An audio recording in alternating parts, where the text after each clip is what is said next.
岁谢谢，谢谢。哎，怎么回事啊？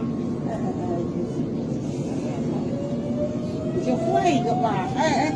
本次列车年轻人让一下这老人我觉得这不像是对的，年轻人让一下。谢谢是可以给老人让的。哎，我83岁了，这种态度我太想让。年轻人谢谢你让一下。我这个真是的，这么高兴的啊！让路一下，我本来是想给老人让的，但这种态度我怎么让？年轻人让一下，他一想着比我都大，我不用让那什么。年轻人请你让一下，这么理解一下，我都不行。年轻人让一下，年轻人让一下，年轻人请你让一下。好不好？年轻人让一下，年轻人，你家有老人吗？我叫搶，我叫新科。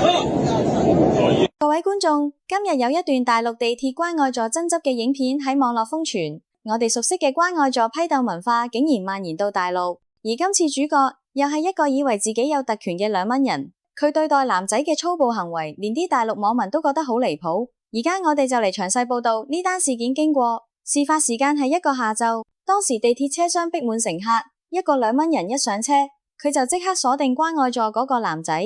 最令人震驚嘅係呢個兩蚊人二話不說，直接伸手拉男仔手臂，企圖用暴力拖佢離開座位。雖然兩蚊人把口不斷重複多謝，但兩蚊人個動作明顯帶有脅迫性。嗰個男仔當場呆咗，因為佢見對方態度好野蠻，索性低頭睇手機，拒絕讓座。兩蚊人見自己拉唔走佢就開始變本加厲，喺全車人面前指罵呢個男仔，大聲講：你個後生仔有手有腳都唔識讓座，呢個關愛座係俾老人坐嘅，你屋企冇教你孝順老人咩？好彩佢老婆都係一個明白事理嘅人，不斷拉住兩蚊人唔好動粗，仲叫佢問其他人讓座，但兩蚊人偏要針對呢個男仔，不斷拉扯逼人讓座。男仔面對阿伯無理嘅挑釁，佢都好冷靜反駁阿伯，直接話阿伯一嚟就出手拉人，你態度咁差，憑乜嘢要我讓座？佢之後仲強調，如果對方有禮貌請求讓座，佢自己絕對會起身。但阿伯嘅粗暴行為已經觸及佢嘅底線，